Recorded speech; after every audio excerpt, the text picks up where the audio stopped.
Hello, I'm so glad you're here. This is Gina from McGuire. So today I have part 2 of my video on doing a lot of die cutting and tips for getting a lot of die cutting done. If you haven't watched part 1 yet, I encourage you to do so first. I'll link to it up here in the top right. In that video, I shared lots of basic tips about how I do a lot of die cutting. This video is more about how I do lots of detailed die cutting, tiny little pieces, how I keep it organized and turn them into cards.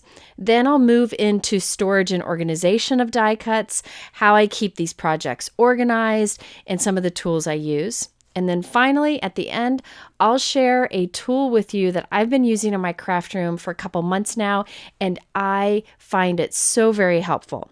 And before we get started, I wanted to say what I said in my part 1 video. I enjoy doing a lot of die cutting like this, die cut cards. If you don't enjoy the process, that's totally fine, but I do think I have some tips that might be helpful for you along the way. All right, let's get started with how I go about tackling lots of tiny little dies and keeping those die cuts organized. So this is the Concord and 9th Weekend Market die set and stamp set. They're sold separately or together. This die set really caught my attention because it has a lot in it. There are pieces to create like arms and legs, which you'll see in a moment, but also a bag, a bouquet of flowers, a bottle of wine with little layers on it, loaves of bread, and much more. So it looks like you're going to market. You could even create a little present or a little tag to go on it. And the stamp set works nicely with these dies, but you definitely could use any stamps you have. And I'll show you some variations today. What you'll see me do is plan out how to do a bunch of die cutting with these and also plan 3 different cards that I plan to go back and make more of. Now, when I start to do a bunch of die cutting of smaller dies like the ones you see here, I like to grab pieces of pre-cut cardstock because they're more manageable than large cardstock pieces and I end up with less waste. So I have a bunch of 4 1/4 by 5.5 inch piece of colored cardstock on hand. These are cut down from scraps or leftover from projects I've made in the past, or I just take a sheet of 8.5 by 11 cardstock and cut it in force. So I have a stack like this always of lots of different colors, and I always have a lot of white cardstock cut to the same size. Having pre-cut cardstock is a giant time saver for me, especially those white pieces. Whenever I'm about to do a bunch of die cutting of smaller dies, I start by looking at these pre-cut pieces and choosing cardstock from that. Now, if I do decide to pick a new sheet of cardstock and I only need a little bit of it, I will take out the piece I need after cutting it into 4s and tuck the rest of the pieces into the little sleeve that I keep my cardstock in. I keep my cardstock in job ticket holders. I'll link to what I use below. They're very handy and you can put little scraps in there so you can keep track of the colors. Now that I have a bunch of pieces of colored cardstock in a manageable size, it's time to determine which dies to cut from which colors of cardstock. I like to create little piles on my desk, so I'll have like the green cardstock with the stem dies on top of them, and then a pile of like blue, brown, and black cardstocks with the pant dies on top of them. Sometimes I'll just use white cardstock and cut everything from that and then color them with ink or markers. But basically, whatever cardstock I want to cut with a particular die, I create a little pile with those. Once I have these piles created, I can trim down any pieces of cardstock that are still too big to work with. For example, the little foot and hand die that I'm cutting from flesh kind of color cardstocks, I don't need a big piece for those tiny little dies. You can see those dies there on the top. So I'll cut those pieces of cardstock down to an even smaller size so that I can quickly do all the die cutting at once. That way I can fit more pieces on my die cutting plates, which you saw me do in my last video. So here I'm just cutting these down. You don't really need to measure or take much care. I just want them to be smaller because all I'm cutting are those 2 little dies that you see there. So now I'll have I have some lighter and darker skin tones that I can use with the foot and hand dye. So now this little pile of cardstock and these little dies, I will put together in a container. I have lots of different containers I've shown you along the way, but when I'm working with really small dies and die cuts like the ones I'm using here, I like to use this artist palette. I'll show it to you here. There are different variations of this. You might have one on hand for maybe appetizer tray or so on. This one just works really well with these smaller little dies. And there's kind of this lid here that I do like to keep to put on it just so I don't have anything falling out. All right, so let's move on to the next one. I have the wine bottle and the layers for that. I wasn't sure what colors of cardstock I wanted to use here, so I'm just cutting from white, and I can color them later with markers since they're so tiny. I didn't end up using the wine bottle in its layers in today's video, but I'll save them for later. I also am cutting a little tag for my cards using the little tag die, and I'll put all of that into my tray. Now it's time for the greens. The greens I'm using for those stem dies over there. So in this case, I'm just cutting these 4 1/4 by 5.5 piece cardstock pieces in half because I have those 3 dies over there and they'll fit nicely on that smaller size piece. So again, I'm just cutting them down to be more manageable size. Also, I can put more on my die cutting plates when I have them cut down. All right, now sometimes I'll have teeny little dies, like teeny little flower dies, and I don't want to mess with them all individually. I have a bunch of these little dies that I all want cut from the same color. So what I like to do is lay the dies out onto a piece of cardstock, the size I've cut all my cardstock pieces to be, and I put tape over the back of them. I'm using Easy C tape. This is a great tape for this. Any kind of washi tape would work. And I tape the back of the dies together so they're all connected. Then I'll use anti-static powder tool on the other side on all of the exposed tape. And now I can work with all of these individual dies connected as one. So you're only dealing with one thing instead of a bunch of individuals. Now I can do this with some of the other dies, but really a lot of these are easier to work with because they're bigger. So at this point, I'm seeing how to best fit these onto my die cutting plates. How can I position these all on my plates to make the best use of my space and time? So really, this is kind of like working a puzzle, and I only have to do it once. Once I come up with a plan on how to lay my cardstock out on my plates, I will have no problem doing it again and again. I did decide to tape together my stems there so I wouldn't have to fuss with individual ones once again. I put tape on the back, used some anti-static powder tool on the exposed adhesive, and then those are connected. By the way, I use that anti-static powder tool just so it doesn't stick as much to the cardstock after die cutting. It's just easier to work this way. Once I'm happy with my placement here, I've filled up my die cut plates, I'll run it through my die cut machine. Now that everything is cut, I can start to remove my die cuts. I'll start with the stems because these are the most intricate or delicate, so it's good to get those out of the dies first. I'll peel my dies off of the cardstock and you'll see they're all connected. So it's like I'm working with one die, not a bunch of individual dies. I'll pop out all of those stems and then put them into that circular artist tray for safekeeping. I don't want to lose them now. And then I will grab another piece of green cardstock and put it right back in the same place on my die cutting plate with the dies on top. Next, I'll take out these legs or these pant pieces, put those away, grab a new piece of cardstock that I want cut with that same die set. I'll place the dies on top of that. Then we'll move on to the next one. And by only taking some of them off each time, I can kind of remember the placement of all of these pieces of cardstock and dies so that I can fit them all back on the plate as before. And I'll continue this process over and over again. Now, here is the thing. I do like to move the spots of where I have my dies. I don't recommend cutting a bunch of times in the exact same position because that might lead to plate warping. It's always good to move your dies around in there instead of always cutting in the same spot. But really, you have to do it many times before that is a problem.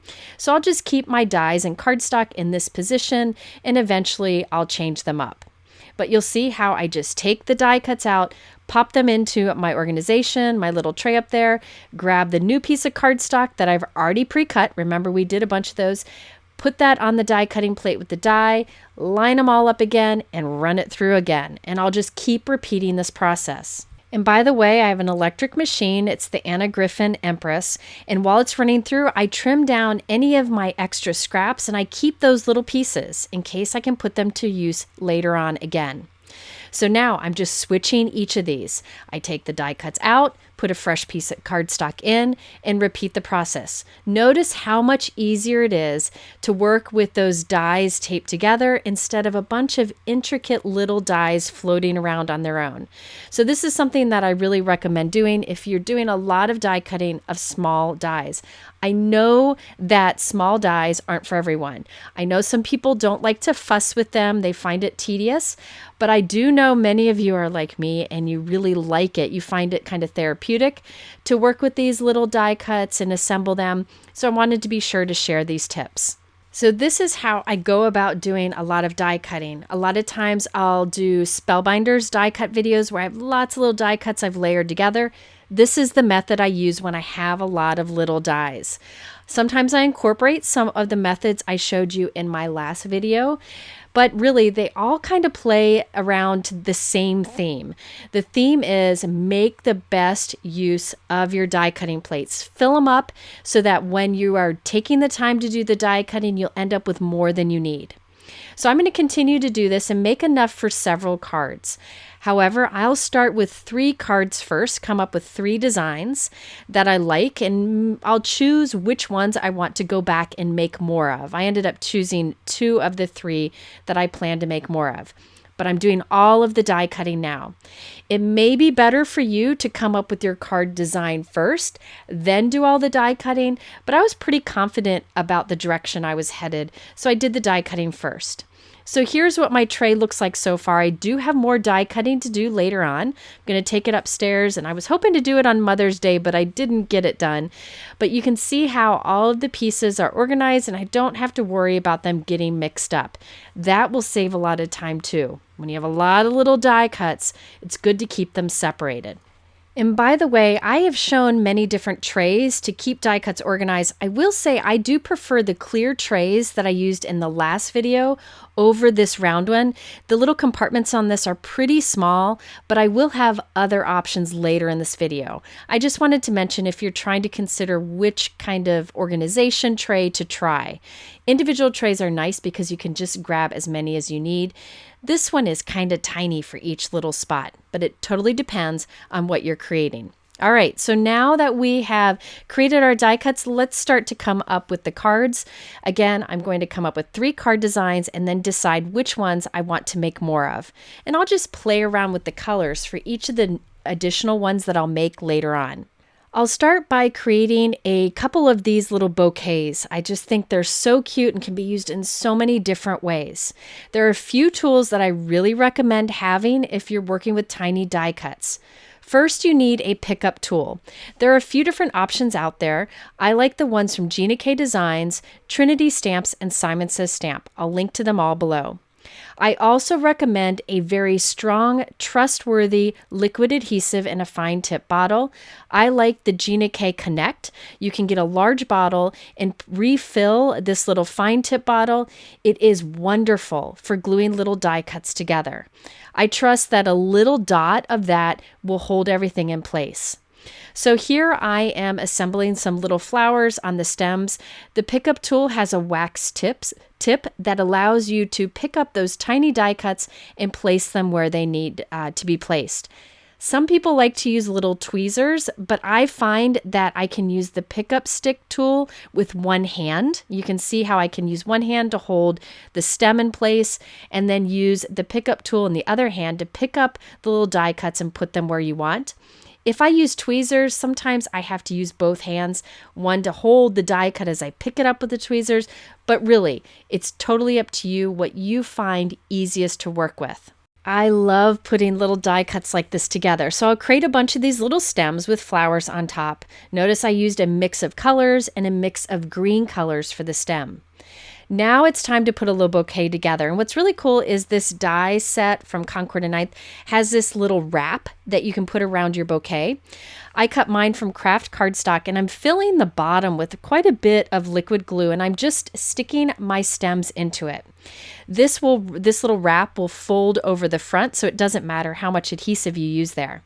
So I'm just filling that, kind of playing around with it. Once I'm happy, I'll put more glue on top and fold it over, and then hold it there or put something heavy on it while it dries. Liquid adhesive gives you that wiggle room time so you can add or move things if you want to. So now that I have one bouquet done, I can use that as a guide for creating more in the future. So I can make a bunch more of these. I can change up the colors, but I know where to place them because I've already taken the time to create one. I'll end up creating another, so I have 2 different variations, and I just really enjoy that process. Now here I have this mesh bag to put on one of my cards, and I'm making it look like some flowers are kind of sticking out of it. This person's coming from market with a bunch of flowers to arrange at home, and I'm just gluing those on the back. You don't really need to worry about having a ton of glue at this point. You can always add more glue behind these die cuts when you add them to your card. So now I have these 3 floral arrangements for 3 different cards, and I have a bunch of other die cuts that I created earlier. I do need to do stamping on just a few of the die cuts, including the sleeve on that arm and the For You on the little tag. I have my MISTI stamping tool, and inside of it I'm putting a Brutus Monroe stick and stamp mat. If you do not have a sticky mat for your stamping tool, I highly recommend it. I can place these little die cuts onto the sticky mat and they'll stay in position while I stamp on top of them. It really is very helpful to have that sticky mat. So on the sleeve, I am stamping with a darker color pool ink. So I have a stripe there, and then I'll stamp For You on the tiny little white tag. For the background on this card, I use the Gina K Designs Swiss Dot embossing folders, one of my most used folders. I ran this through my die cut machine as I would with any normal embossing folder, and you get a beautiful white dot texture. I felt like that just added a little interest to the plain white background. Now it's time to assemble the feet, legs, and shirt of our little person. I am just gluing them together. They are all sized just right, so I just take them right out of that round tray where all my die cuts are, use my pickup stick tool and my liquid adhesive, and I can kind of wiggle them in the right place. So I have my little feet that I'll put right along the bottom of this white cardstock dot panel.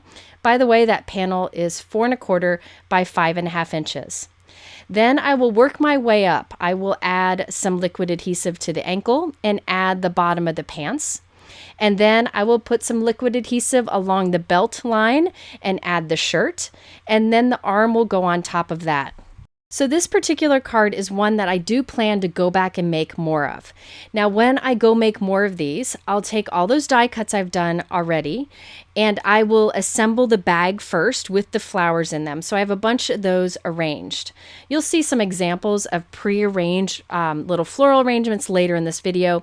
Then I will arrange all the people, and I'll have all of those ready. Then I will do the embossing folder on the backgrounds and have a bunch of those ready, and then assemble those 3 things together in the end.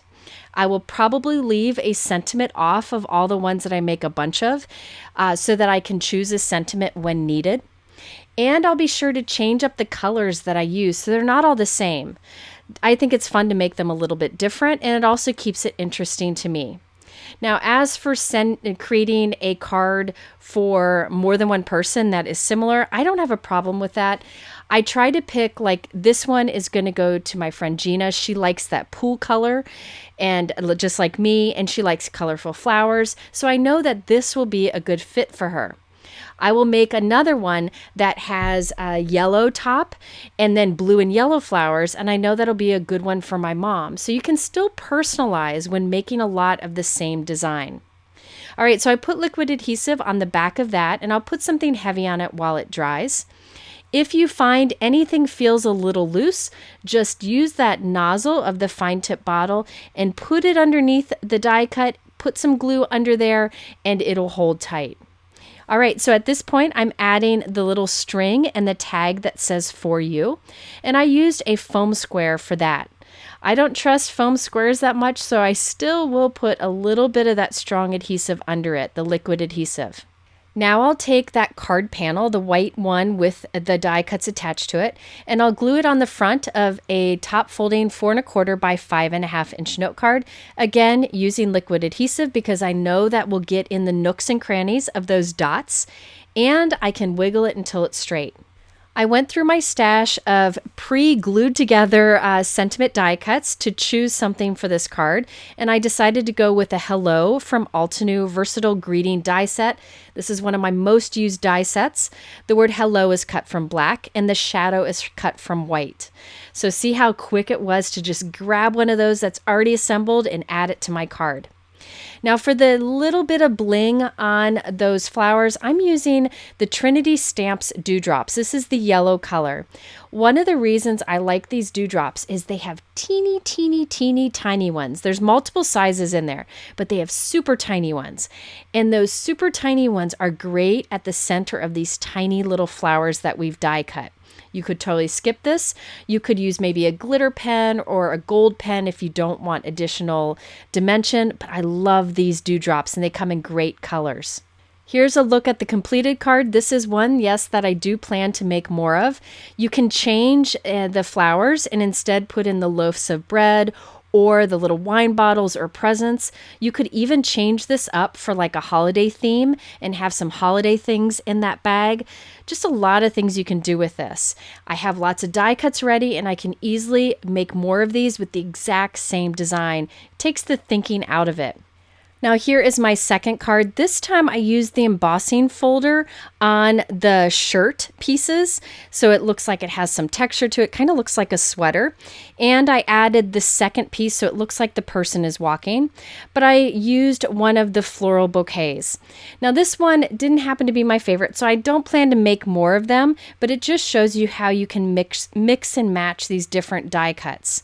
By the way, that hello there lovely sentiment is from this Concord and 9th Turnabout stamp set.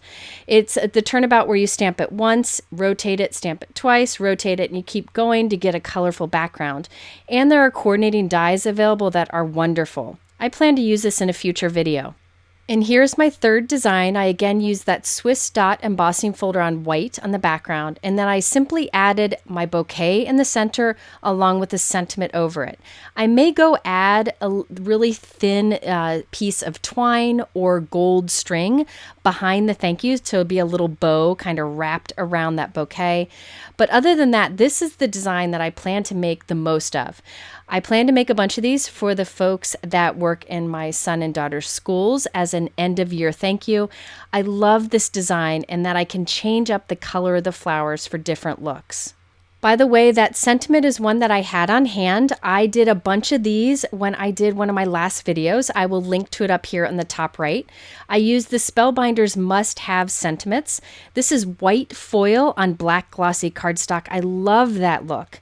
I had all of these left over, so I'll be using these on those floral bouquet cards I just showed you. So be sure to check out the video linked here if you want to see how I created these.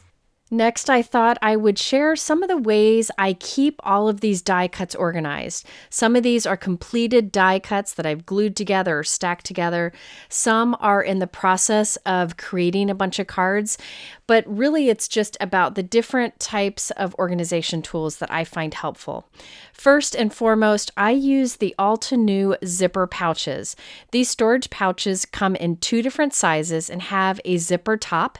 These are nice and thick. I mean, these are really thick, so I reuse them again and again. So in this particular case, I used some Concord and 9th die sets, and I cut from black cardstock, black glossy cardstock, and white cardstock.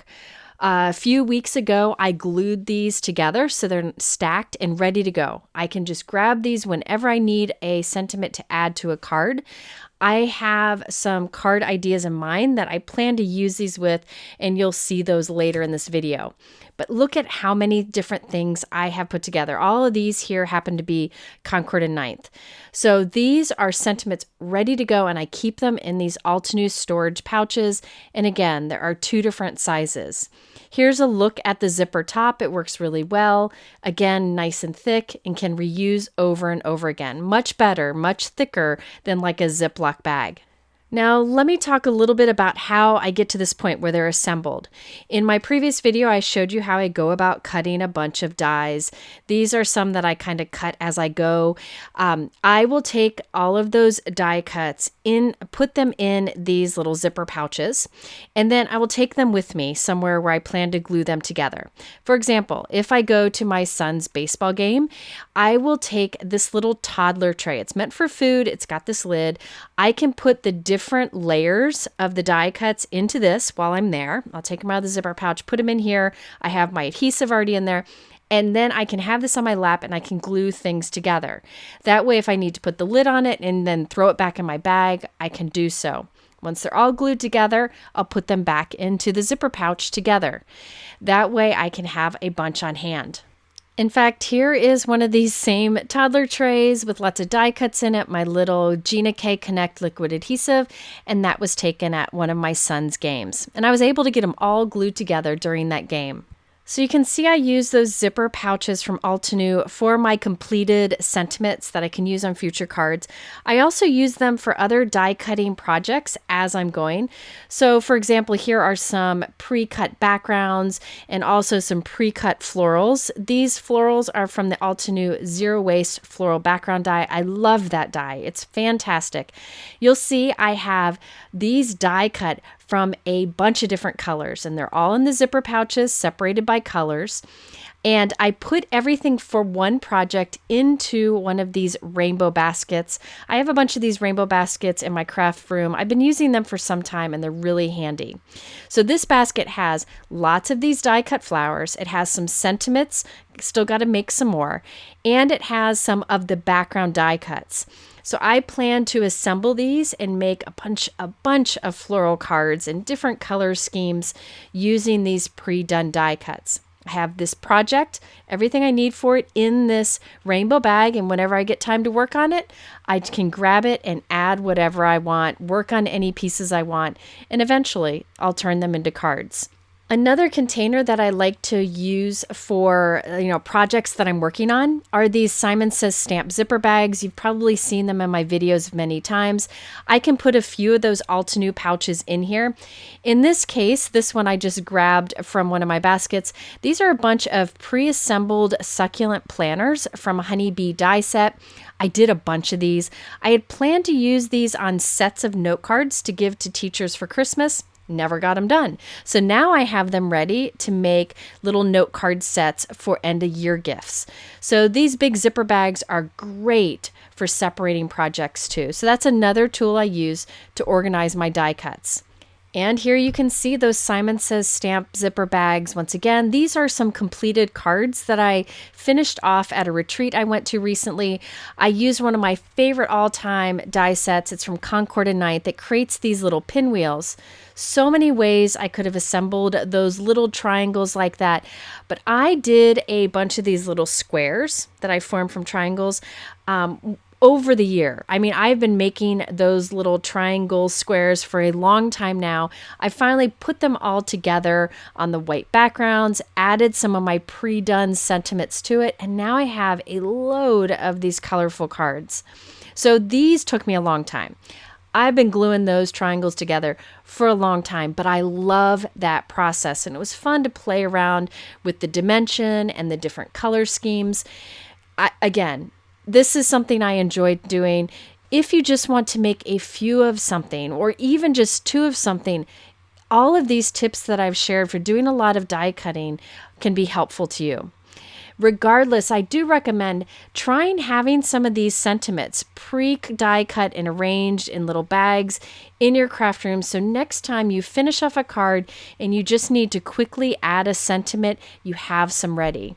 I make sure to have a lot of the themes that I use most often, such as friend, thanks, hugs, take care. Those more general kind of greetings are always good ones to have on hand. Another thing I wanted to make a note of is that I love to stack those die cuts for dimension. I really like the look, and I really like taking the time to glue them together. You could definitely save time and effort and bulk by not stacking those die cuts. It's totally a personal preference. You could make all of these different cards with less stacking if you prefer. I just really hope that between this video and part 1 that you were able to get a lot of tips and ideas for making the most of your time and energy when it comes to die cutting. But before we go, I did have one more thing I wanted to share. I showed this briefly in my last video, and I thought I'd show a closer look at it because this is a tool that I've been using for a couple months in my craft room, and I really like it. It sits in front of me on my desk, right above the camera, right off screen. It's a condiment server tray. Now, this is meant to, I think, have ice on the bottom, and then you put different things into each of the containers for serving food. I use this on my desk to keep things while I'm creating. So I have it clear when I start, and I can put things under it or in each of these compartments. I can take a die after I used it and throw the die in there so I don't have to put it away right away. I'll put die cuts in there. I'll put stamps when I'm done using them in there, and I put them away later. I prop up against the lid whatever I'm working with so that it's there and I don't have to fish for it on my desk. This has been a great way to make sure I don't lose things when I'm crafting. These are two of my favorite things sets that I plan to use next, so that's why I just grabbed them to demonstrate how you can kind of prop them up there. It also has a lid so you can easily carry it somewhere if you want to go assemble some die cuts somewhere, but really it's all about having it within reach and not get lost. I also like that it's clear so that I can see through it and see what is in there. And I have a couple others that I use for just doing die cutting on the go. But it's a great tool to have, inexpensive, and I just wanted to share that because I got some questions after my last video. All right, there you have it. 2 videos on how I go about doing a lot of die cutting and assembling. I really hope it was helpful to you. I link everything I use below in my YouTube description. You can also head over to my blog where there's a lot more information for you. I thank you for spending this time with me, and I'll be back soon with another video.